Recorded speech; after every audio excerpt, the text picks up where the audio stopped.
तो जी। जब भी हम लोग फिटनेस, एक्सरसाइज या वर्कआउट की बात करते हैं, तो हमारा दायरा काफ़ी सीमित होता है। मतलब नेक टू एंकल, इसके बीच ही हम लोग घूमते रहते हैं, या chest, triceps, biceps, back, upper back, lower back, फिर ग्लूट्स, हैम्स, नी, और लास्ट में हम लोग काफ्स के बाद हम लोग छोड़ देते हैं। हमारा दायरा इतना ही रहता है। पर उसके नीचे जो है वो फाउंडेशन होता है, जो हमारे पाँव होते हैं, जो द फुट हेल्थ। तो आपके हिसाब से ये अंडररेटेड, अंडर द रडार क्यों चला जाता है और क्यों नहीं जाना चाहिए, वो जानना चाहता हूँ पहले तो? अंडररेटेड इसलिए है क्योंकि एक तो थोड़ा-सा कॉम्प्लिकेटेड है, क्योंकि आपके पैरों में एंकल के नीचे 26 हड्डियाँ होती हैं, राइट? सो आपके 2 पैर मिला के 52 बोन्स हो गए, which is a quarter of all the bones in your body. Total hmm, आपके बॉडी में जितने बोन्स हैं 1/4 आर इन योर फीट। अब इनका मेन काम होता है, आप जिस सरफेस पे चल रहे हो, उसको एडजस्ट करना। तो अगर आप फ्लैट सरफेस, कंक्रीट सरफेस पे चल रहे हो, तो भी आपके पैर चल ज लेते हैं। अगर ऊबड़-खाबड़ जगह है, तो भी आप चल पाते हो। अगर इंक्लाइन है, तभी आप चल पाते हो, डिक्लाइन है, तभी आप चल पाते हो। सो ये जो 26 हड्डियाँ हैं पैरों में, वो बहुत सारा काम करती है। एक तो ज़मीन को एडजस्ट करने के लिए, आपका बॉडी वेट उसके ऊपर रखने के लिए, और जितना तनाव उन पे आता है, उसको स्प्रेड आउट करने के लिए। So they play a huge role, and ये इग्नोर्ड इसलिए है क्योंकि वो थोड़ा-सा कॉम्प्लिकेटेड है। एंड कई बार क्या होता है, हम जिम वगैरह में जाते हैं या रनिंग के लिए जाते हैं, हम शूज़ पहन के जाते हैं। तो शूज़ के अंदर पैर का क्या काम हो रहा है, कैसे हो रहा है, वो उस पे हम ध्यान नहीं देते। ऑल वी डू इज़ मेरा शूज़ अच्छा लग रहा है, मुझे कंफर्टेबल लग रहा है, बड़ा अच्छा स्पीड भी मुझे दे रहा है, तो I am done. I I don't pay attention, that's the और प्रॉब्लम। हाँ, या और इससे आप वो समझा पाओगे कि इसका मतलब क्या स्ट्रक्चर होता है? क्योंकि कइयों को पता नहीं होता कि इतने, सिर्फ़ इतने पैर में क्या-क्या फंक्शन होते हैं, क्या-क्या इतना इम्पोर्टेंस होता है, कि लोगों को लगता है कि एक ही पैर के नीचे जैसे हमारे ऊपर 1-2 बोन होते हैं, वैसे 2-3 बोन मिला के हमारा पैर बनता होगा। नहीं, एक्चुअली बहुत सारी हड्डियाँ हैं। I have got a mock up here, okay? या तो यहाँ पे अगर आप देख सको, तो ये आपके एंकल के ऊपर की 2 हड्डियाँ हैं। ये आपका मेन एंकल जॉइंट हो गया, एंड इसके नीचे आप देखोगे तो 7 हड्डियाँ हैं इधर। 1, 2, 3, 4, 5, 6, 7। उसके ऊपर ये 5 हड्डियाँ, 1, 2, 3, 4, 5। उसके आगे ये 14 हड्डियाँ आपकी उँगलियों की। सो देयर इज़ 14, 5 और 7। इतनी सारी हड्डियाँ आपके पैरों में हैं, एंड वो आप जैसे चाहो वैसे मूव करती हैं। ऊपर भी मूव करती हैं, नीचे भी मूव करती हैं, अंदर की तरफ मूव करती हैं, बाहर की तरफ मूव करती हैं, इंडिविजुअली मूव करती हैं एक-दूसरे के साथ, एंड इसकी वजह से आपका पैर काफ़ी सारी अलग-अलग सरफेसेस को प्रॉपर्ली ग्रिप कर पाता है। अगर आप जंगल में चल रहे हो, रेगिस्तान में चल रहे हो, बीच पे चल रहे हो, रोड पे चल रहे हो, डज़न्ट मैटर, आपका पैर ठीक तरह से उसको पकड़ के आपका बॉडी उसके ऊपर बराबर बैलेंस कर लेता है, क्योंकि इतनी सारी हड्डियाँ हैं और वो इंडिविजुअली मूव होती है। ऐसा नहीं कि जैसे आप मानो आपका फोरआर्म ले लिया आपने, तो फोरआर्म यहाँ से लेके यहाँ तक सिर्फ़ यही 2 हड्डियाँ हैं, and maximum movement they can do is this. Hmm, सिर्फ़ यही एक मूवमेंट अलाउड है। पैरों में ऐसा नहीं है। ये हड्डियाँ एक-दूसरे के पास आ सक सकती है, एक-दूसरे से दूर जा सकती है, और ये सारा मूवमेंट्स कंट्रोल करने के लिए ढेर सारे मसल्स भी हैं, जो ये सारी मूवमेंट्स करवाते हैं। हुँ, हुँ। और इसमें हम लोग कैसे इसे समझ सकते हैं कि जो हमारा आज का फुट है, तो हम लोग आइडियल केस तो हम लोग बिल्डअप करेंगे, पर अभी हमारा क्या प्रॉब्लम है, वहीं से हम लोग शुरुआत करते हैं कि ये सारी जी। हड्डियाँ हैं। तो आम तौर पर जो हमारे इंडिया में लोग हैं, या फिर जो भी हमारे व्यूअर्स हैं, तो उसमें क्या-क्या डिफ़ॉर्मिटीज़ हो सकती हैं, होने की तादाद में हैं, और क्या प्रिवेंट कर सकते हैं? वहीं से हम लोग will build upon a ideal case scenario. Okay. तो सबसे कॉमन दिक्कत लोग मेरे पास लेके आते हैं, वो कहते हैं कि हमें फ्लैट फुट है। ओके। अम, ऑनेस्टली फ्लैट फुट को मैं दिक्कत नहीं मानता, वो नॉर्मल अडैप्टेशन है। आपका बॉडी जैसे का वेट पैरों पे जैसे जाता है या जैसे सरफेसेस पे आप चलते हो, उसके हिसाब से आपका पैर एडजस्ट कर लेता है। एंड आइडियली अगर आपके उँगलियाँ थोड़ी फैली हुई हो और पैर थोड़ा-सा फ्लैट हो, तो आपको बेस ऑफ सपोर्ट अच्छा मिलता है। हुँ, सो उसकी वजह से अगर आपको पुश ऑफ भी करना है, अगर आपको वॉकिंग या रनिंग करते वक़्त जंप ऑफ भी करना है, अगर फ्लैट सरफेस होगी अच्छी वाली तो आप अच्छी तरह से कर पाओगे। अगर पैनी सरफेस होगी तो फिर पुश ऑफ करना मुश्किल हो जाता है। Okay? Hmm, so I don't consider flat foot to be a problem.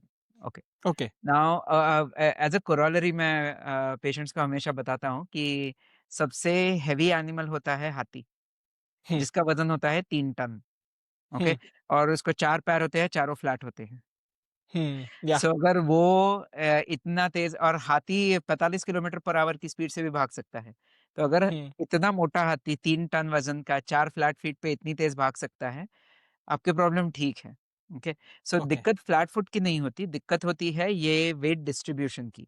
या अगर आपके पैरों में मजबूती नहीं है या मूवमेंट कम है, हड्डियाँ बराबर से हिल नहीं रही, मसल्स उसको ठीक से कंट्रोल नहीं कर रहे, तो फिर ये जो प्रेशर डिस्ट्रीब्यूशन होना चाहिए, जो आपके पैरों पे इम्पैक्ट आता है, उसको ठीक तरह से फैला नहीं जाता, तब जाके आपको पेन स्टार्ट हो जाता है। एक कॉमन एग्ज़ाम्पल मैं देना चाहूँगा।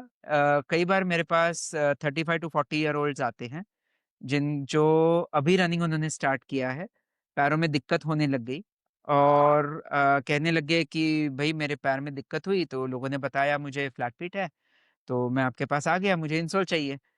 तो मैंने पूछा आपको फ्लैट फुट कब से है? तो वो कहते हैं बचपन से।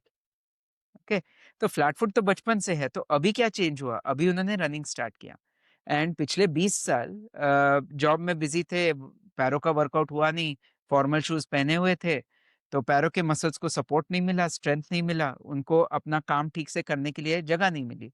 इसलिए आप अगर स्लिंग पहन लेते हो, शोल्डर स्लिंग, ओके, 6 हफ्ते तक, ओके, सिर्फ़ 6 हफ्ते तक और उसको निकालने के बाद आपका शोल्डर स्ट्रेंथ कम हो जाएगा। या करेक्ट? तो अगर आप 20 साल से फॉर्मल शूज़ पहन रहे हो जो आपके पैरों को काफ़ी सख्त पकड़ के रखते हैं, तो ऑब्वियसली पैरों की ताकत भी कम होगी। आपके हुँ, फुट मसल्स की ताकत और उनकी बोन्स को कंट्रोल करने की कैपेसिटी कम हो जाती है। और हुँ, उसपे आपने रनिंग स्टार्ट किया, रनिंग आप करते हो तब आपके पैरों पे 6 से 8 गुना भार पड़ता है बॉडी वेट के। तो हुँ, अगर उनको आदत नहीं है तो दर्द तो होगा ही। So it's hmm, not flat feet, it's lack of preparation. कि आप हुँ, रेडी नहीं हो उस एक्टिविटी के लिए, जिसकी वजह से दर्द होता है। तो ये मेरे पास सबसे कॉमन इश्यूज़ आता है एंड बाकी जो इश्यूज़ आते हैं कि हील के पीछे पेन है या हील के नीचे पेन है या पंजों के पास पेन है। आई वुड से 99% इश्यूज़ होते हैं क्योंकि आपकी बॉडी उस एक्टिविटी के लिए रेडी नहीं थी, जो रेडी आपने नहीं। की। इधर आपने नया कुछ चालू किया और जो रेगुलर एक्टिविटी है उसको सडनली आपने बढ़ा दिया।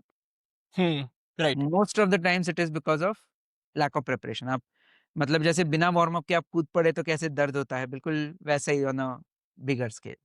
हुँ, हुँ।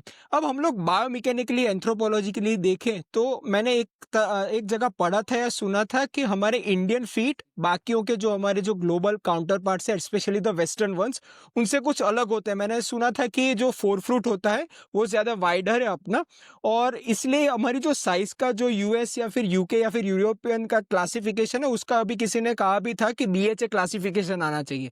तो उसका कुछ फैक्ट चेक मैं आपसे करवाना चाहूँगा क्योंकि you are the correct person to let us know what is right and why it is right.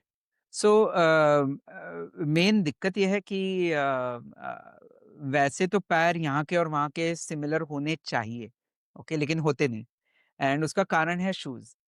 सो मतलब बचपन से हम लोग घर में बैरेफुट चलते हैं, राइट? हम लोग घर के अंदर जूते पहन के चलने की हमारी आदत नहीं होती, हम जूते बाहर निकालते हैं, राइट? हुँ, वैसे भी काफ़ी लोग इंस्टेड ऑफ शूज़ स्लीपर्स या स्लिप-ऑन्स प्रेफ़र करते हैं। तो ओपन फुटवियर अगर होता है जो आपके पैरों को ऐसे दबा के नहीं रखता, वो इंडिया में बहुत कॉमन है। तो जब आप हुँ, रेगुलरली बेयर फीट चलते हो, तो आपके पैरों के मसल्स मजबूत हो जाते हैं और पैर आपका वज़न लेने के लिए एडजस्ट हो जाता है। सो नॉर्मली हुँ, किसी भी चीज़ पे आप वज़न डालो तो वो फैलती है। तो वैसे आपके टोज़ भी थोड़े फैल जाते हैं और आपके मसल्स मजबूत हो जाते हैं, पैर थोड़ा फ्लैटन हो जाता है। लेकिन उसकी वज़ह से आपका बेस ऑफ सपोर्ट बढ़ जाता है and you are able to push off well. Okay. अब वेस्टर्न कंट्रीज़ में क्या होता है, छोटा-सा बच्चा जो अभी तक खड़ा भी नहीं रह पा रहा, प्रैम में है, उसको भी जूते पहना देते हैं। और छोटे बच्चों के जूते लगते बड़े क्यूट है लेकिन वो थोड़े से सिकुड़ लेते हैं पैरों को। आपके टोज़ ऐसे हो जाते हैं उसके अंदर। ओके। अगर आप फॉर्मल शूज़ भी देखो, जैसे आप बड़े हो जाते हो, ऑफ़िस जॉइन करते हो, फॉर्मल शूज़ भी थोड़े से ऐसे पॉइंटी रहते हैं। टेपर्ड होते हैं। एकदम से, और कुछ तो एकदम प्रॉपरली टेपर्ड होते हैं। तो उसकी वजह या से आपके आपके जो टोज़ है वो और सिकुड़ जाते हैं। तो जो डिफरेंस है हमारे पैरों में और वेस्टर्न पैरों में, और उसकी वजह से साइज़ डिफरेंस जो है वो प्राइमरीली आता है ये हैबिट्स की वजह से। ओके। ओके? और तो अब उसमें कुछ सही वेस्टर्न गलत नहीं है। आप उस वो नज़रिए से भी हमें समझाना कि उसमें सही गलत कुछ है, कुछ एडवांटेज डिसएडवांटेज है वो भी। एडवांटेज डिसएडवांटेज मतलब अगर आपके पैर हमेशा जूतों में हैं, हमेशा, ओके? तो हुँ, इट्स लाइक आप स्लिंग पहन के हो। तो आपके ओके, मसल्स की ताकत कम है। तो ओके, जभी-जभी एक्टिविटी बढ़ेगा या बॉडी में ज़ोर कम हो जाएगा, या आप बीमारी से बाहर आ रहे हो, या आपको एक्सरसाइज़ करने के लिए बताया गया है, डायबिटीज़, ब्लड प्रेशर, वज़न कम करने के लिए वगैरह, आपके पैर रेडी नहीं है और सडनली आप एक तकलीफ लेके गए और दूसरी तकलीफ लेके आए, और सडनली ओके। पैरों में बहुत ज़्यादा दर्द होता है। सो हुँ, वेस्टर्न कंट्रीज़ में 40 साल की उम्र के लोगों में 1 in 3 people could have foot pain. Okay. मतलब ऑलमोस्ट 30-40% लोगों को 131 फुट पेन हो सकता है above the age of 40। India में it's not that common. India में common is neck pain, back pain, उसके अलग रीजंस है, that will get to at some other time. लेकिन फुट हुँ, पेन थोड़ा कम होता है बिकॉज रेगुलर हमें बेयर फीट चलने की आदत है, तो मसल्स थोड़े मजबूत है। सो हुँ, सही गलत है, आई वुड से कि आपके हालात के ऊपर है। अगर आपको शूज पहन के ही करना है सब कुछ, ठीक है, आपकी बॉडी उसके लिए यूज टू है।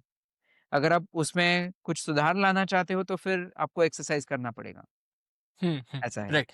Now coming back to the size, जो आपने कहा कि इंडियन साइज़ अलग होना चाहिए। So normally size is measured according to the length of the foot, या पैरों की लंबाई, ओके? और पैरों की लंबाई यहाँ-वहाँ सिमिलर है। प्रॉब्लम इज़ सामने से हमारे पैर थोड़े चौड़े हैं। तो जो हुँ, क्लासिफ़िकेशन इंडिया में बनाएँगे उसमें अगर सामने का हिस्सा के ऊपर से क्लासिफ़िकेशन बनाएँगे तो इट मेक्स सेंस। अगर वहाँ जैसे होता है लंबाई के हिसाब से बनाएँगे तो फिर इट्स द सेम। राइट।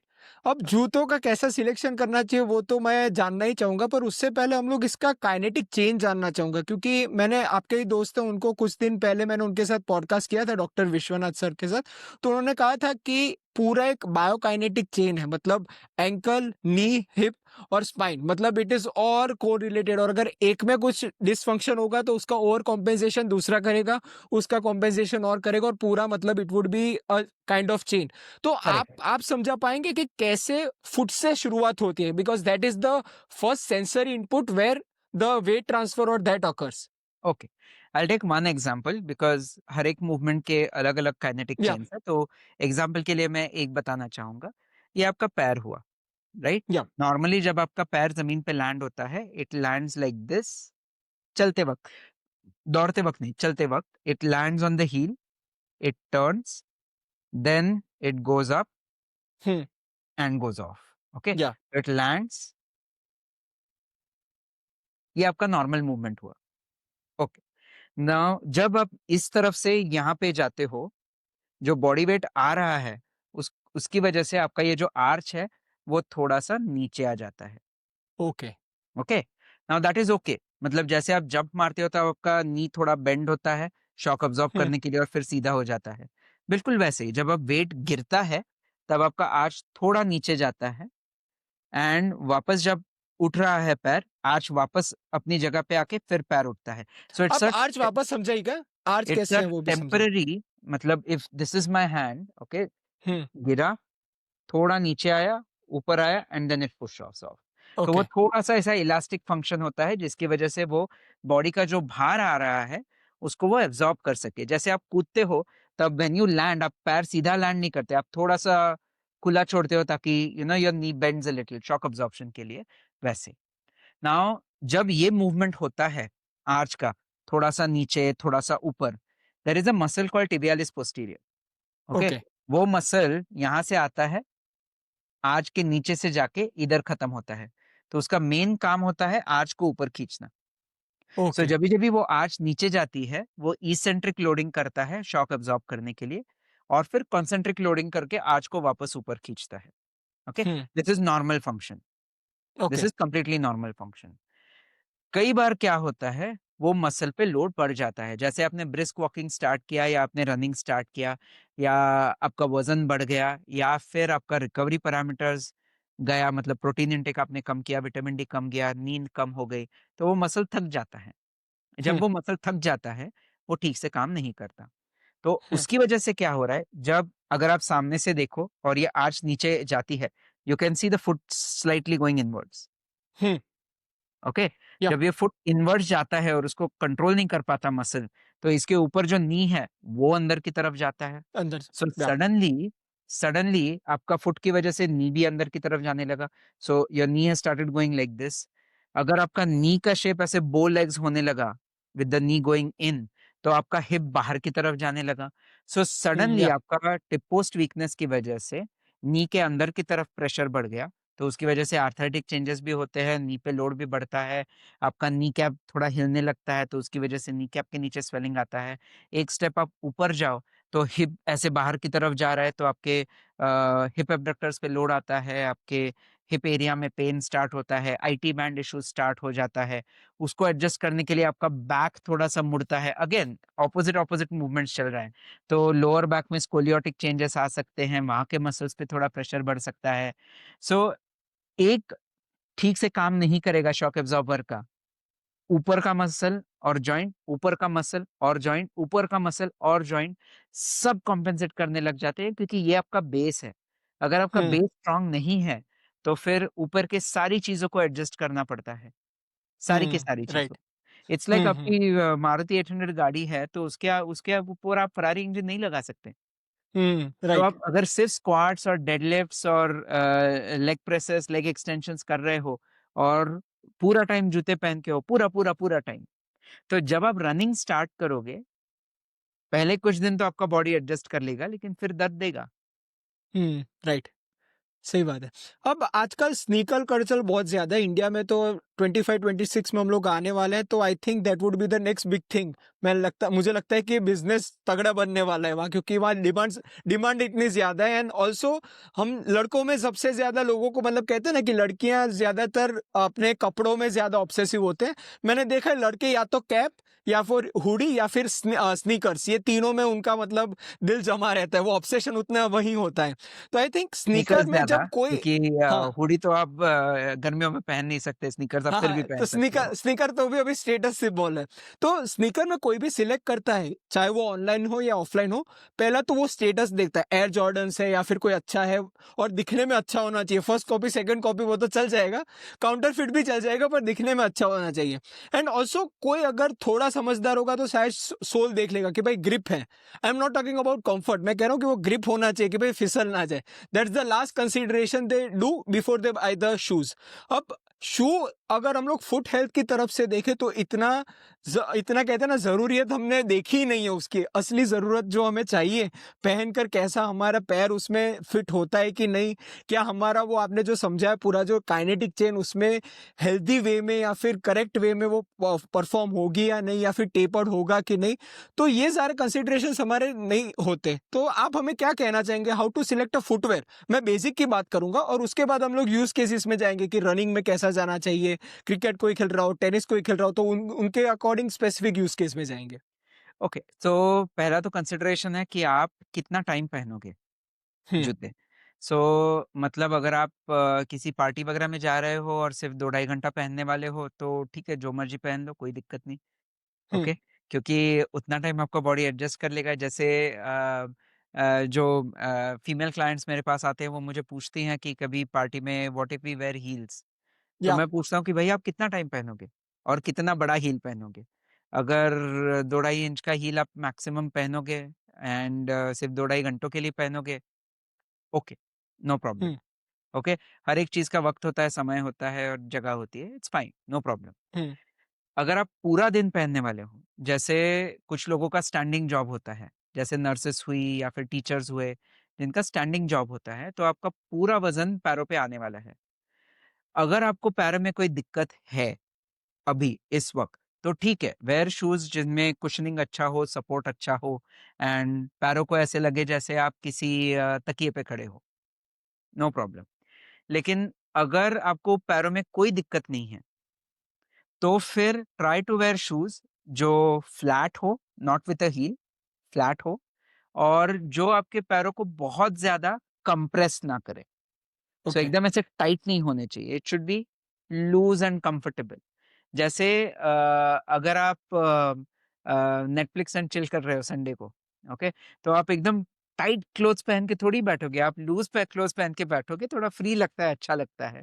बिल्कुल वैसे ही अगर पूरा दिन आप शूज़ में रहने वाले हो और पूरा दिन आप उस पे वज़न डालने वाले हो, they have to be flat.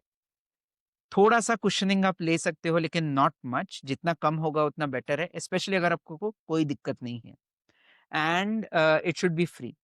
तो if you think about it, most of our teachers wear slippers. Yeah. काफ़ी सारी हमारी टीचर्स जो स्कूल में, कॉलेजेस में वो ओपन फुटवियर पहनती हैं। जैसे स्लीपर्स हुआ या फिर स्लिप-ऑन्स हुआ, समथिंग जो आप अगर कंकड़ वगैरह कुछ आए या तो पैरों को दर्द नहीं होना चाहिए, लेकिन वरना पैर फ्री रहते हैं।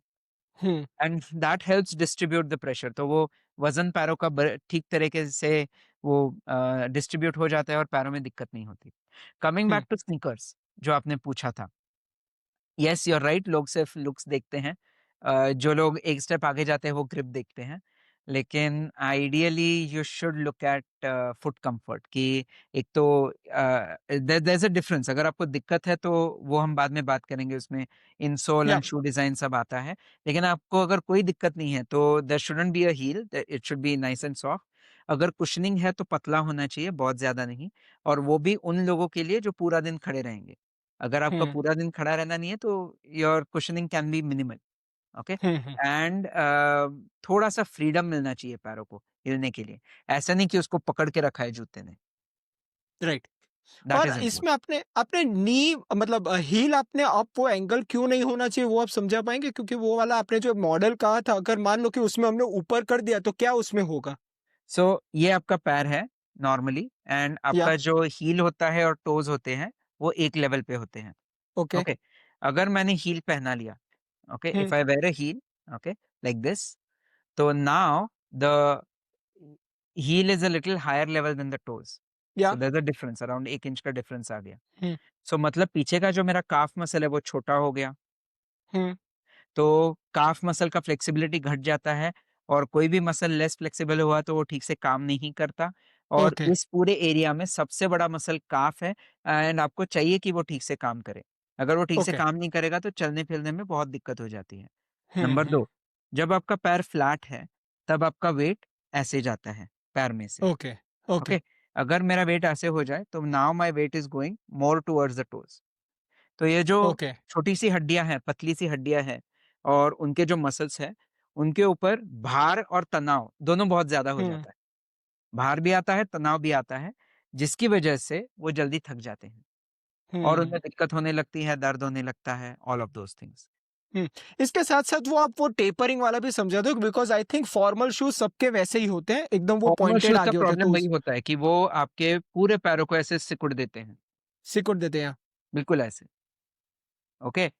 तो उसकी वजह से प्रॉब्लम ये होता है, नाउ अगर आपके पैर फैले हुए हों, ओके? तो जब आप पुश ऑफ कर रहे हो, आपको स्टेबल बेस मिलता है चलते वक़्त। हुँ, अगर आपके पैर सिकुड़ गए हो, तो आपको बहुत छोटा बेस मिलता है पुश ऑफ करने के लिए, जिसकी वजह से ईदर आप आपके जो 2 पैरों के बीच में अंतर है, स्टेप्स करते हो, वो आप छोटा कर लेते हो, या फिर आपका वज़न इधर से इधर जाने लगता है क्योंकि आप एकदम पतले बेस पे हो, तो your weight starts moving, it's not properly distributed, okay? Hmm, तो उसकी वजह से अगेन घुटने पे, कमर पे, बैक पे लोड बढ़ जाता है। Like a okay, lot of people, because उनके शूज़ बहुत ही पैने हैं, उनको पैरों के नीचे, पैरों के ऊपर, काफ में और बैक पेन चारों हो सकता है। हुँ, राइट। अब इसमें एक जो पर्सनल मैं एग्ज़ाम्पल देना चाहूँगा कि मेरा भी आम तौर पर जो भी इंडियन ये देख रहा होगा वो रिलेट करेगा कि मेरा भी आगे का फ़ोरफुट थोड़ा ज़्यादा ही वाइडेंड है। तो मैंने हैक कैसे किया था कि अगर मैं टेनिस शूज़ लेता हूँ तो एक साइज़ मैं ज़्यादा ले लेता हूँ ताकि वो कम्फ़र्ट मतलब हो जाए। क्या वो सही है वो मैं आपको ऑनेस्टली पूछना चाहता हूँ। क्या वो सही है कि उसमें भी there is a compromise and a trade off there? थोड़ा-सा तो ट्रेड ऑफ होगा क्योंकि लाइक आई सेड, जूते का साइज़ आपकी पैरों की लंबाई के हिसाब से होता है। तो जब हुँ, आप एक साइज़ बड़ा लेते हो, उसकी लंबाई बढ़ जाती है, मतलब सामने गैप बच जाता है। यस, हुँ, आपके पैरों को थोड़ा फ्रीडम मिलता है, लेकिन वो आगे-पीछे मूव भी कर सकते हैं अभी, जूते के अंदर। ओके, ओके, तो ओके। वो थोड़ा-सा ट्रेड ऑफ है, हुँ, लेकिन अगर आप कंफर्टेबल हो तो गो फॉर इट। हुँ, हुँ। अब फैशन स्टेटमेंट कहूँ या फिर इनोवेशन कहूँ या फिर मार्केटिंग कहूँ, नाइकी ने अभी एक बहुत ही एक हाई कुशन्ड शूज़ रिलीज़ किए थे और उसमें कई सारी कंपनीज़ भी हैं, नाम भी लेना चाहूँगा, पता नहीं उन तक ये पहुँचेगा। होका भी एक ब्रांड है, ऑन भी ऐसे ब्रांड है, जो सोल को काफ़ी मतलब फ्रॉम ग्राउंड 2 या 3 इंच ऊपर ले लेती हैं। वो फैशन भी हो सकता है, वो कुशनिंग भी हो सकता है, सॉफ्टनेस भी हो सकता है। अब मैं जितने बड़े लोगों को या फिर एकदम वो अमीर लोगों को मिलता हूँ, दे हैव दिस हैबिट कि वो मतलब ये हाईली कुशन शूज पहनते हैं। आपने जैसे कहा वो चप्पल-वप्पल से तो आगे आ गए हैं, पर अभी भी एक चीज़ जो मैंने लगातार एक कॉमन पैटर्न मैंने देखा है कि वो लोग हाईली कुशन्ड वो मैं जान सकता हूँ कि होका की ब्रांडिंग, नाइकी की ब्रांडिंग और ऑन की ब्रांडिंग के कारण शायद वो लोग लेते होंगे बट उससे क्या इम्पैक्ट होता है वो जानते हैं क्योंकि आई थिंक यू मेंशन्ड कि कुशनिंग होनी चाहिए पर ज़्यादा नहीं होनी चाहिए, वो क्यों ऐसा? द थिंग इज़ जब हाई कुशनिंग के जो शूज़ होते हैं, जैसे आपने कहा, वो अगर आप शॉप में जाके पहनते हो, बहुत अच्छा लगता है। ऐसे लगता है जैसे आप किसी तकिए पे खड़े हो। या it's very exactly. Soft, very nice, very comfortable. इसीलिए वो पॉपुलर भी है, क्योंकि कंफर्टेबल बहुत है। लेकिन जो आपके पैरों का काम है, व्हिच इज़ बराबर से मूव करना, बॉडी को सपोर्ट देना एंड वज़न सहन करना, वो काम उन शूज़ में नहीं होता। एक तो हुँ, हाइट बढ़ने की वजह से, कुशनिंग ज़्यादा होने की वजह से you are off the ground, so मतलब आपका सेंटर ऑफ ग्रेविटी थोड़ा ऊपर जाता है, बैलेंस में दिक्कत आती है। हुँ, नंबर 2, अगर इतना कुशनिंग है, तो आपके पैरों को ज़मीन फ़ील ही नहीं होती। या ऊबड़-खाबड़ ज़मीन हो, फ्लैट ज़मीन हो, आपका पैर एडजस्ट नहीं करता, क्योंकि वो तो हुँ, जूतों के अंदर है, ओके?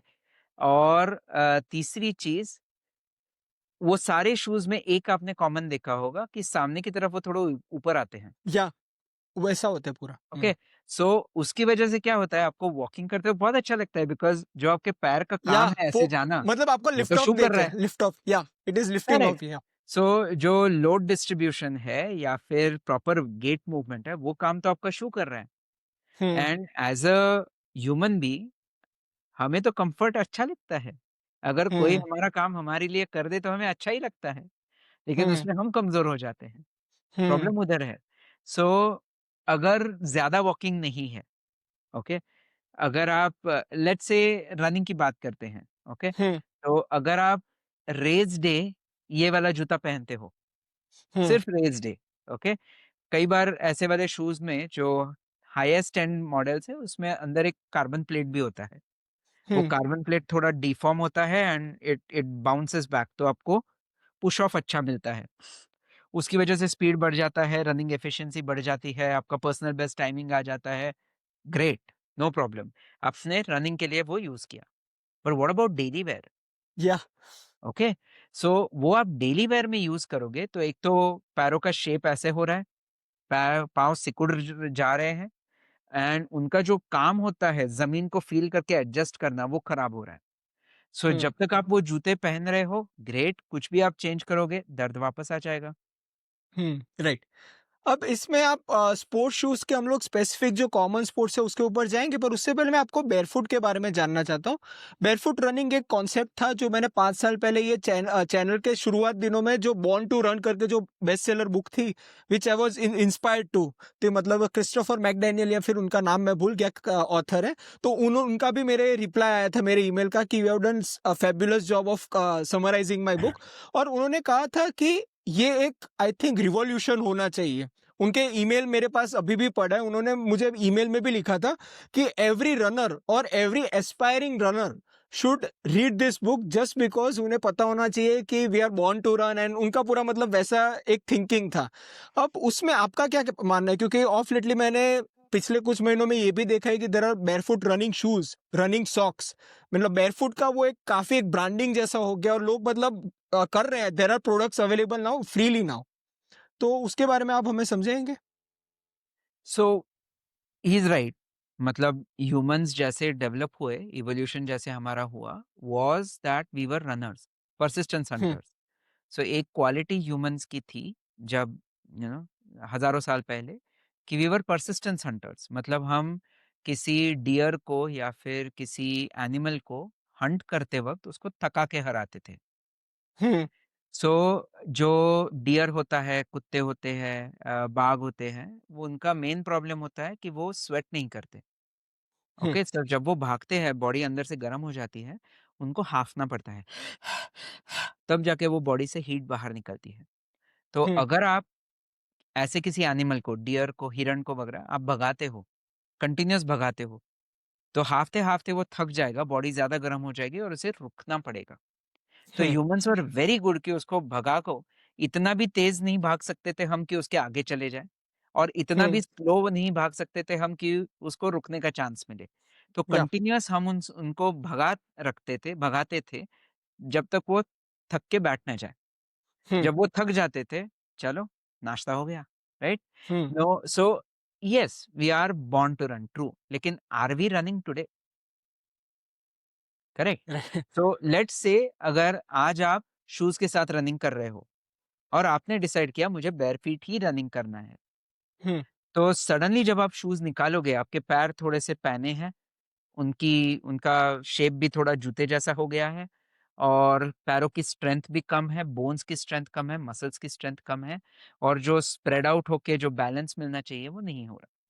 हुँ, अगर आप प्रैक्टिस करते हो, फुट के मसल्स का एक्सरसाइज करते हो, स्ट्रेचेस करते हो, मोबिलिटी बढ़ाते हो, स्पीड और डिस्टेंस एकदम कम करके वापस धीरे-धीरे वॉकिंग से आप स्टार्ट करते हो। डज़न्ट मैटर कि आज आप फुल मैराथन कर पा रहे हो with shoes, you again go back to absolute basics, walk, फिर वॉक जॉग, फिर रन, ऐसे धीरे-धीरे आप करते हो और आपके बॉडी को आप एटलीस्ट 1 साल का समय देते हो, ठीक से स्ट्रेंथ बढ़ाने के लिए और ठीक से ट्रांज़िशन करने के लिए।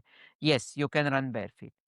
लेकिन वो जो ओके, समय लगता है, आपके बॉडी को एडजस्ट होने के लिए, एडैप्ट या ताकत बढ़ने के लिए, पैरों को यूज़्ड टू होने के लिए, वो आप अगर नहीं देते, तो डज़न्ट मैटर कि हज़ारों साल से हम क्या कर रहे हैं, आज आपके पैर रेडी नहीं है और आपको दर्द होगा। हुँ, राइट। अब इसमें आपने जो डेली वेयर की बात की उसका मैं आपको डायरेक्टली पूछूँगा कि जनरली हॉस्पिटल और ओटी में हम लोग वो ऑर्थोपेडिक जो हवाई चप्पल्स होती है वो पहनते हैं जो कुशन्ड वाली होती है। आपने जो कहा वैसे ही होता है स्प्रेड कर सकते हैं। It is not very cushioned, it is cushioned enough and flat. Flat and flat without any what you से हील हाइट मतलब हील टो का कोई एंगल नहीं है। तो घर में भी लोगों को वैसा पहनना चाहिए कि बेयरफुट होना चाहिए उसका क्या है? मतलब डेली वेयर मैं बाहर की बात नहीं कर रहा, मैं इंडोर्स की बात कर रहा हूँ जहाँ रिलैक्स्ड इंडोर्स एनवायरनमेंट है। इंडोर्स अगर आपको आदत है, जस्ट वॉक बेयर फीट। हाँ, बेयरफुट अगर ओके। सर्दियों में ज़मीन ठंडी हो जाती है और हुँ, आपको दिक्कत होती है, आप नॉर्मल स्लीपर्स आप पहन सकते हो, नो प्रॉब्लम। हुँ। मैंने बीच में एक जगह पढ़ा था कि हम लोग बेयरफीट घर में इसलिए ना करें, वो एक काउंटर पॉइंट था कि हमारी जो फ्लोरिंग होती है वो या फिर मार्बल की होती है, ग्रेनाइट की होती है या फिर कोई एकदम कठिन पत्थर की होती है या फिर मतलब कोटा स्टोन या वैसे किसी होती है। तो उसके कारण शॉक एब्ज़ॉर्प्शन नहीं होता और हील पेन बढ़ सकता है। ऐसा कुछ है कि it is really not what to not say really, क्योंकि जब भी ओके, हम कोई भी रनिंग रेसेस भी देखते हैं, वो तो कंक्रीट रोड्स पे होती है कंक्रीट में होती है या और हुँ, जब आप रनिंग करते हो तो impact is a lot more than walking. Lot पैरों मोर पे ओके। मार जो लगता है वो कई ज़्यादा होता है। लाइक हुँ, जैसे आप हुँ, रनिंग करते हो तो आपके पैरों पे 2 या 3 गुना भार पड़ता है, क्योंकि हुँ, हुँ, वाइड बॉडी टाइनी फुट तो 2-3 टाइम्स वेट ज़्यादा गिरता है। आप रनिंग हुँ, करते हो हुँ, तो 7 टाइम्स, समटाइम्स 10 टाइम्स भी हो जाता है टोटल हुँ, पैर। हुँ, हुँ। सो आपकी आपका पैर यूज़्ड टू हो जाता है, उतनी ताकत होती है okay. No hmm, hmm, problem. Right.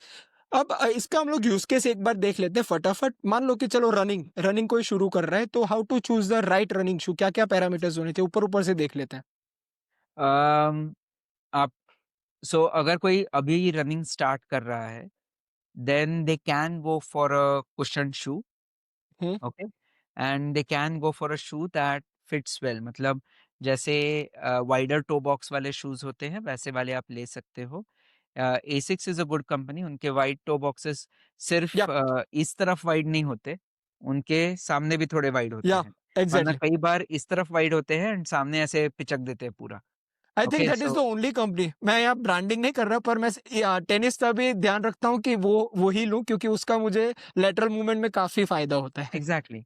So again not branding, लेकिन आपको नाइकीज़ में भी मिल जाएँगे। आई मीन कुछ लोगों का पैर वैसे भी छोटा होता है, पतला होता है, सो उनका जो स्प्रेड होता है वो भी कम होता है पैरों का। So that's I mean it's personal choice. आप जाके शूज़ पहन लो, देखो कौन-सा अच्छा लगता है।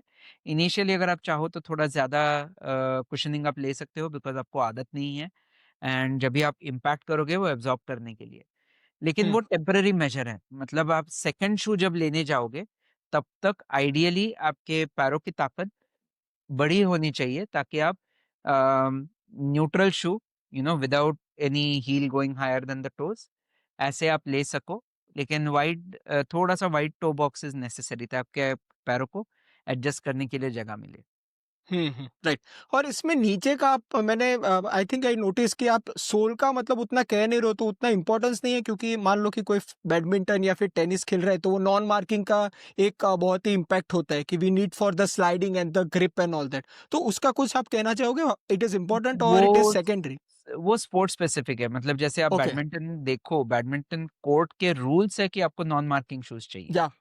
हम्म। तो वहाँ पे आप नॉर्मल स्नीकर्स या फिर नॉर्मल या। स्पोर्ट्स शूज़ नहीं पहन सकते, तो वो स्पोर्ट का रिक्वायरमेंट है, वो आपको करना ही है। इट्स लाइक जैसे क्रिकेट में आपको बल्ला तो चाहिए ही चाहिए। अब आप बेसबॉल बैट लेके नहीं जा सकते। सो इट्स लाइक दिस, वो स्पोर्ट का रूल्स है, तो during that period like I said, अगर आप पार्टी में जा रहे हो, हील्स पहन रहे हो 2 ढाई घंटे के लिए, नो प्रॉब्लम।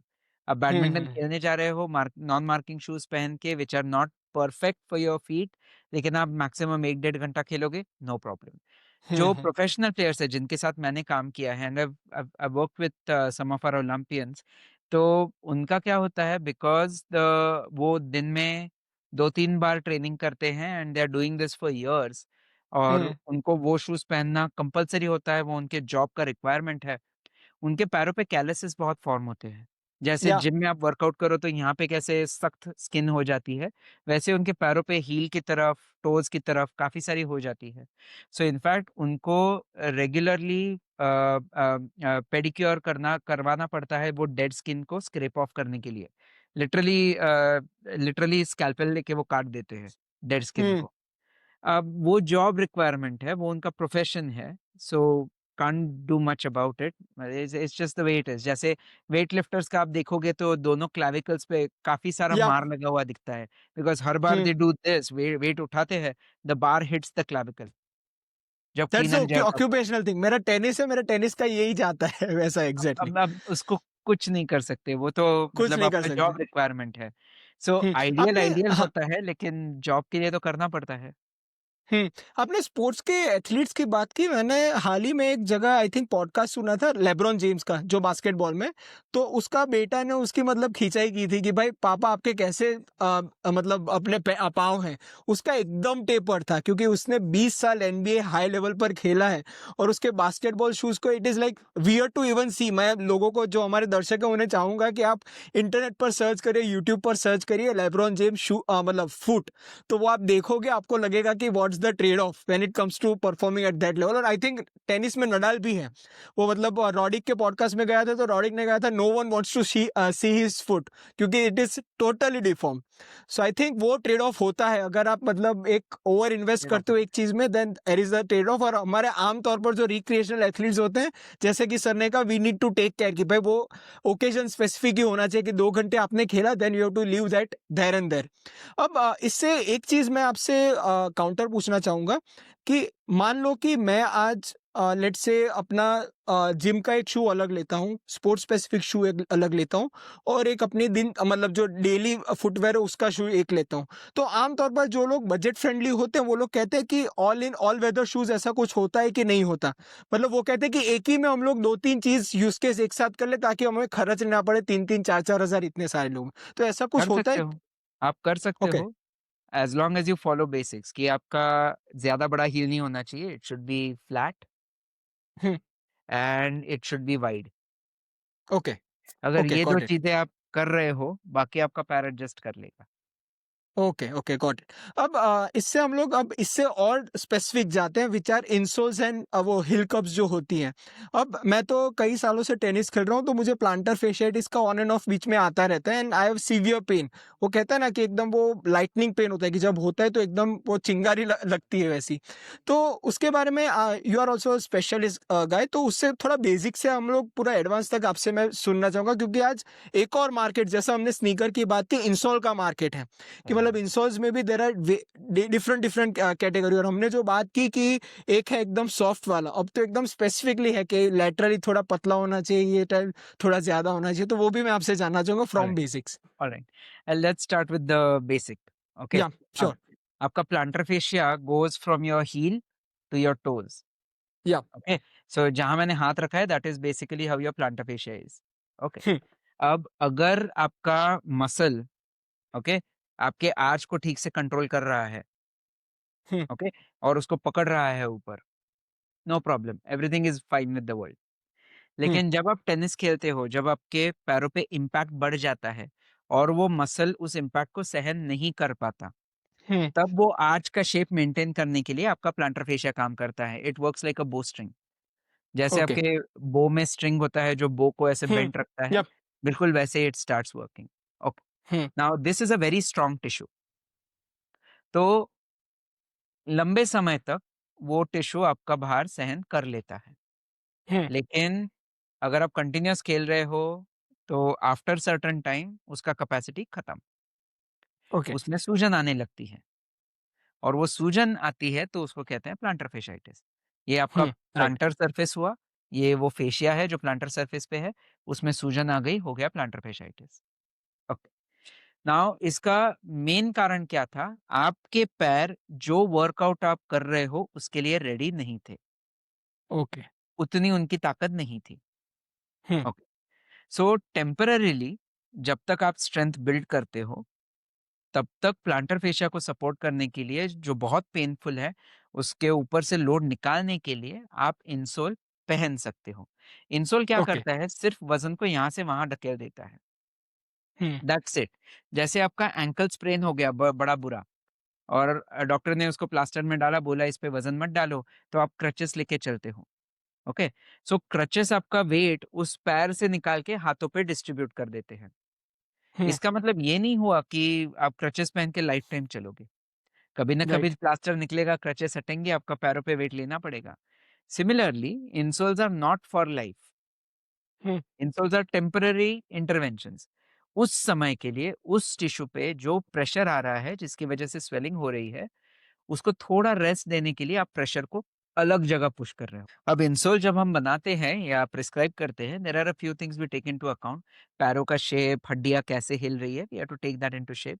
लेकिन essentially the insole looks like this, okay? Hmm okay, right. So अगर इसमें आप देखो तो 1 इट इज़ फ्लैट, हम्म 2 यहाँ अंदर की तरफ आर्च है, ओके। ओके? यहाँ भी अगर आप देखोगे, I may not be able to show it on screen, नहीं लेकिन नहीं, ये देख पा थोड़ा-सा रहा हूँ। ऊपर आया हुआ है, ये एरिया, हम्म ओके? सो इसकी वजह से बल्ज हो क्या गई। होता है, जब आपका पैर उस पे फिट होता है, okay? The arch gets supported okay. और वो आर्च सपोर्ट की वजह से आर्च इतना गिरता नहीं।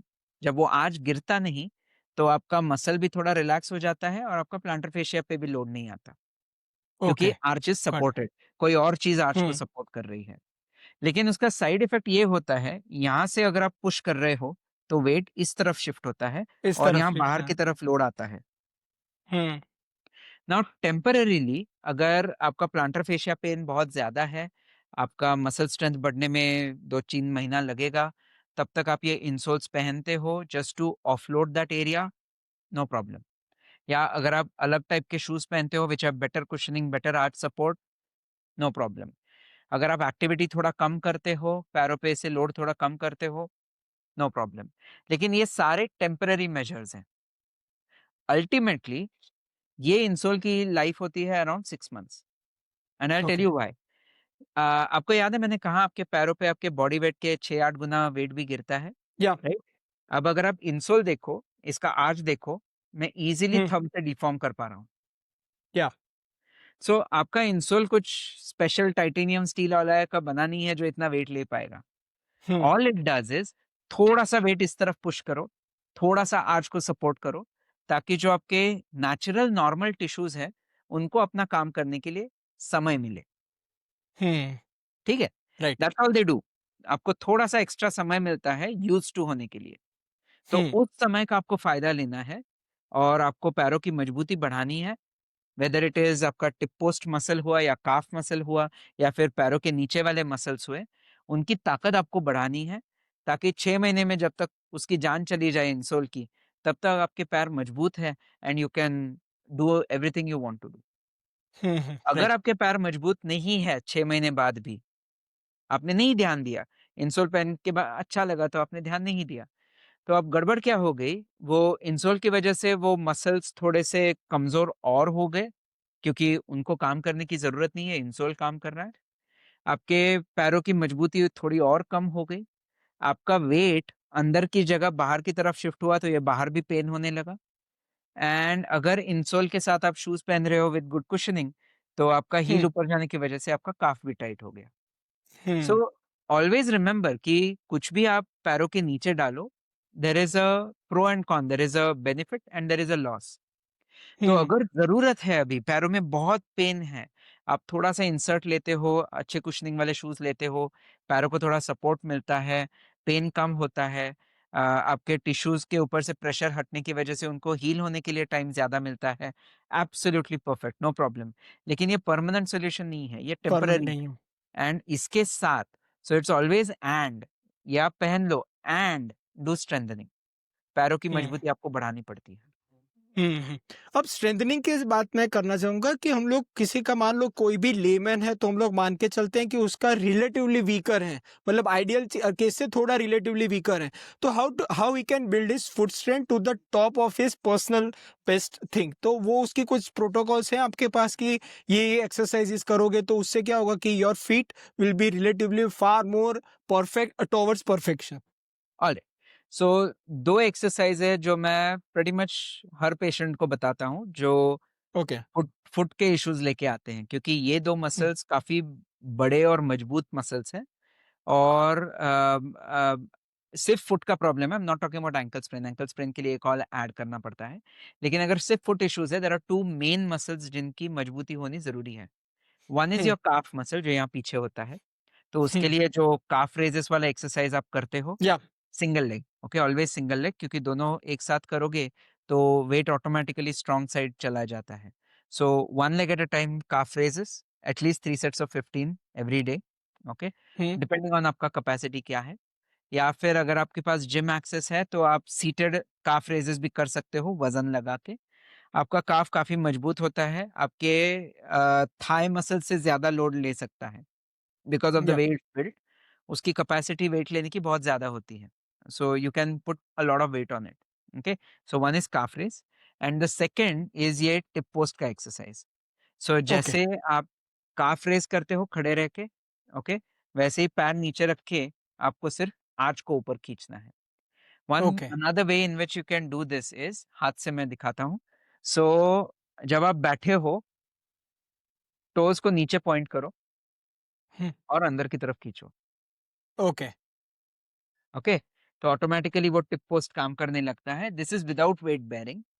अगर आपको वेट बेयरिंग करना है तो एक पैर पे खड़े हो जाइए and pull the arch up.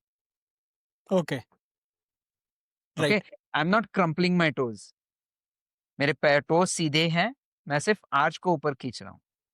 हम्म।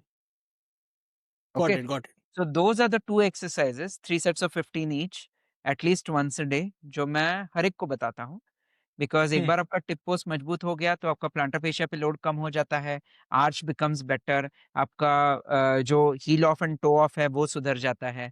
अगर आपका काफ मजबूत हो जाता है तो अगेन आपका ankle control, heel off, toe off सब कुछ बेटर हो जाता है। हम्म। So those 2 are absolutely necessary. हम्म। आपने टोस प्लेइंग के बारे में सुना है? आजकल तो काफी ट्रेंड चल रहा है, मतलब there are lot of devices freely available on the online platforms, वहां सब लोग टोस्ट मतलब वगैरह। अभी घर बैठे बैठे मतलब वो कहते हैं ना कि आराम से वही करते रहते हैं कि भाई मुझे ये अपने टोस ठीक करने हैं क्योंकि वो काफी सिकुड़ गए हैं। तो उसके बारे में क्या है? इट इज अ गिमिक जैसा है कि उसके भी कोई फायदे होते हैं? अगेन इट्स इंटरवेंशन, मतलब जैसे इंसोल्स ओके। के बारे में मैंने बताया वैसे ही वो इंटरवेंशन है।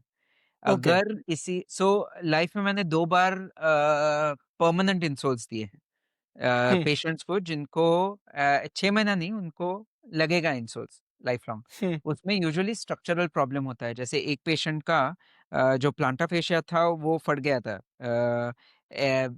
फॉर्मर बैडमिंटन प्लेयर, तो उनका खेलते वक़्त there was a tear in the plantar fascia. तो स्ट्रक्चरल प्रॉब्लम था, तो उनको एंड वो अभी भी रनिंग और हाफ मैराथन, फुल मैराथन करना चाहती हैं। तो इसलिए उनको परमानेंट इंसोल्स एवरी 6 मंथ्स उनका इंसोल्स चेंज करना पड़ता है। अगर वो लाइफ़स्टाइल चेंज करती है, रनिंग की जगह स्विमिंग लेती है, then she probably won't need insoles. Another person with a really bad ankle, वो सिर्फ़ हम्म 20 साल में 2 ही बार मैंने परमानेंट इंसोल्स दिए हैं। अदरवाइज़ इट्स 6 से 8 महीना पैर मजबूत करो and the patients are pretty happy without insoles afterwards. Similarly जिनका हम्म टोज़ में कुछ प्रॉब्लम है, बिकॉज़ ऑफ प्रीवियस करियर हुआ, डांसिंग हुआ या फिर फ्रैक्चर हुआ या फिर कुछ चोट लगी थी जिसकी वजह से टोज़ एक्चुअली में ऐसे आड़े-टेढ़े हो गए हैं। वो अगर वो परमानेंट टो स्प्रेडर्स पहनते हैं on a regular basis, no problem, okay. लेकिन अगर आपका स्ट्रक्चरल प्रॉब्लम कुछ नहीं है, जैसे प्रीवियस स्पोर्ट खेलते वक़्त इंजरी हो गई या फिर आपका एक्सीडेंट हो गया जिसकी वजह से हड्डियों का शेप खराब हो गया, तो परमानेंट पहनने की ज़रूरत नहीं है। एज़ एन इंटरवेंशन हम्म अभी आपको दर्द है, जैसे आपका अंगूठा ऐसे नीचे जा रहा है, लेट्स से बनियन हो गया और आपका अंगूठा ऐसे नीचे जा रहा है टोज़ का, तो उसको स्प्रेड करने के लिए आप टो स्प्रेडर पहनते हो temporarily, okay. Side by side muscles को भी मजबूत करो, hmm okay. Got it so I use toe spreaders as an intervention, just like I use insoles. Okay कुछ लोगों को ज़रूरत होती है रेगुलरली पहनने की बिकॉज़ उनका स्ट्रक्चरल इश्यू कुछ है, लेकिन फॉर मोस्ट अदर पीपल आप टेम्परेरीली पहन सकते हो, लेकिन साइड बाय साइड मसल्स को मजबूत करो। अब एंकल की भी बात कर लेते हैं क्योंकि I think that is also equally important क्योंकि वही सारा भार नी के बाद वही उठाता है। अगर नी में कुछ प्रॉब्लम होती है तो एंकल में ही ज्यादा इम्पैक्ट आता है और अगर एंकल में कुछ होता है तो नी में आता है। तो मैं ये दो जॉइंट्स में आई थिंक मैं टेनिस प्लेयर हूँ इसलिए मुझे इसकी इंपॉर्टेंस पता है because of the mobility and the lateral sliding and all that. अब इसके बारे में क्या हमें जानना चाहिए because that also goes under the rudder of the knee pain. Generally लोग नी पर ज्यादा फोकस करते हैं एंकल को जाने देते हैं। तो एंकल के बारे में आप क्या कहना चाहोगे? What's the state of affairs? So compared to the foot, ankle is a lot easier, क्योंकि फुट में तो 26 हड्डियाँ हैं, एंकल में तो 3 ही है। So it's a lot easier and it's a very stable joint. और उसका 2 ही मूवमेंट्स पॉसिबल होता है एंकल में। एक तो हील को ऊपर उठाना और एक हील को नीचे लेके जाना। प्लांटर या फ्लेक्शन, डॉर्सिफ्लेक्शन 2 ही मूवमेंट्स अवेलेबल है। बाकी जो आप मूवमेंट्स करते हो अंदर लेना, बाहर लेना, वो सारे आपके मिडफुट से होती हैं। Not at hmm the ankle itself but उसके नीचे। तो वो फुट में आ जाता है। सो एंकल में मेन काम होता है एंकल को सामने बेंड करना और पीछे बेंड करना। Those are the 2 main things. अब प्रॉब्लम ये होता है जब भी आप multi directional, multi speed sport खेलते हो, जैसे फुटबॉल हुआ, टेनिस हुआ, बैडमिंटन हुआ, the change of speed and the change of direction, उसकी वजह से एंकल पे इम्पैक्ट फोर्स बहुत बढ़ जाता है। अगर हम्म वो एंकल से सीधा जा रहा है, no problem, ankle is strong enough, absolutely no issues. लेकिन रेयरली वो सीधा जाता है, वो हमेशा टेढ़ा जाता है।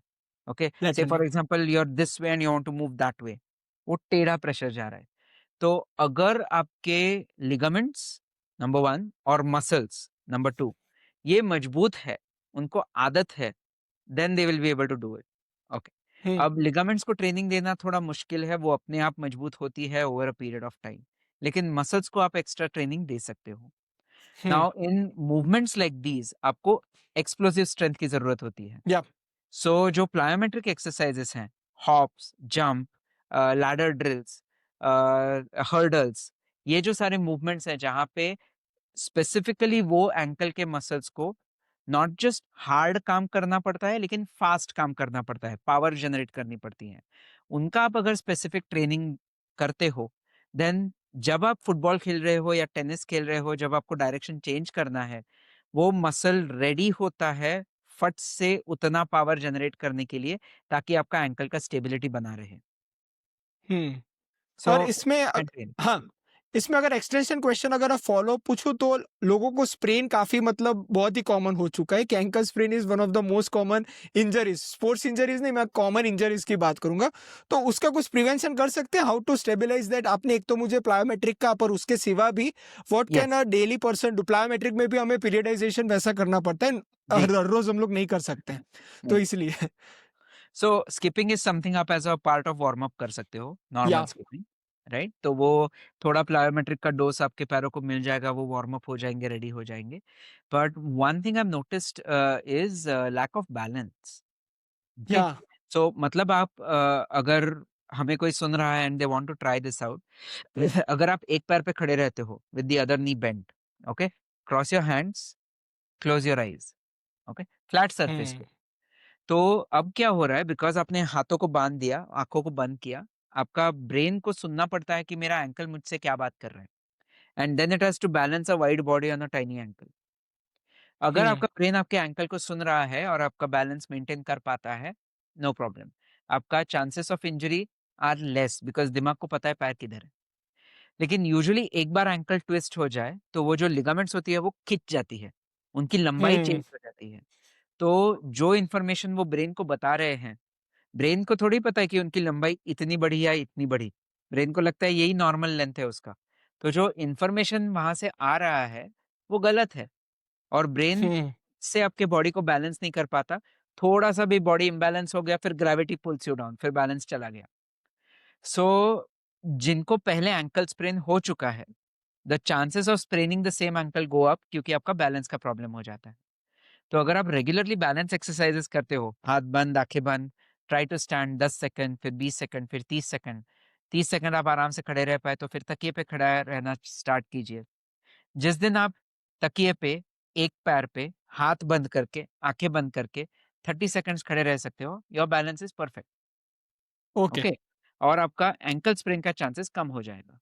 Take a simple okay example, not related to sport. आपको रोड क्रॉस करना है।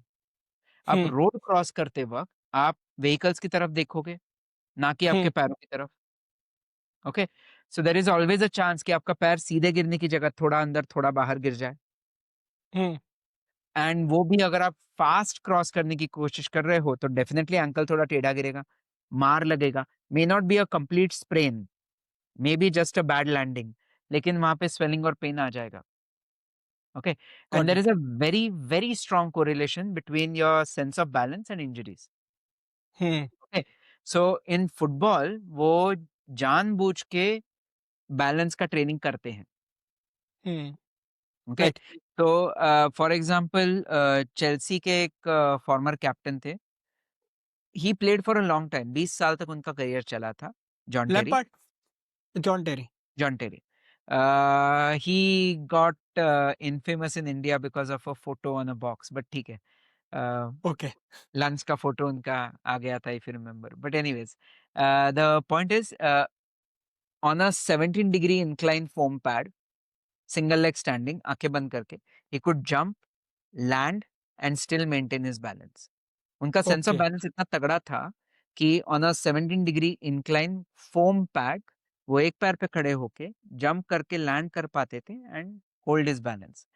This is one of the reasons, जब वो खेलते थे, and EPL is a very fast game, क्या उनके ब्रेन को पता था पैर किधर है। तो over striding, under striding, losing his balance काफी कम था, उनको चोट कम लगती थी, and he had a very good career, long career, right right? So और ऐसे में बैलेंस का, दूसरा दूसरे इसका आपने प्लेयर की बात की तो मैं टेनिस का भी प्लग इन करना चाहूंगा नोवेक जोकोविक जो आपने कहा उनका उनका तो एक स्टेप आगे है जो आपने कहा था कि वो 30 सेकंड करना उन्होंने कुछ बीच में एक कोविड के दौरान एक रील भी बनाई थी एकदम वो अलग ही वो उनका पोस्चर में उन्होंने बैलेंस के लिए सबको मतलब चैलेंज किया था कि can you do this and I think current players में से अल्कराज और Sinner they are best in when it comes to ankle mobility and ankle injury prevention so ये या दोनों को मैं प्लग इन करना चाहूँ या एब्सोल्युटली, क्योंकि अगर आपको उस लेवल पे खेलना है तो बिकॉज आप टेनिस खेलते हो, आपको पता है it's not about the hands, it's about the feet. अगर आप बॉल तक पहुंच नहीं फीट पाए तो शॉट कहाँ से मारोगे, राइट? और Yep. बॉल तक पहुंचना है तो your brain and feet need to talk to each other. तो Hmm. यू विल फाइंड कि जो टॉप लेवल के प्लेयर्स है, जो जिनको इंजरीज कम होती है और हाई लेवल पे लंबा टाइम तक खेल पाते हैं, उनका balance usually is pretty good.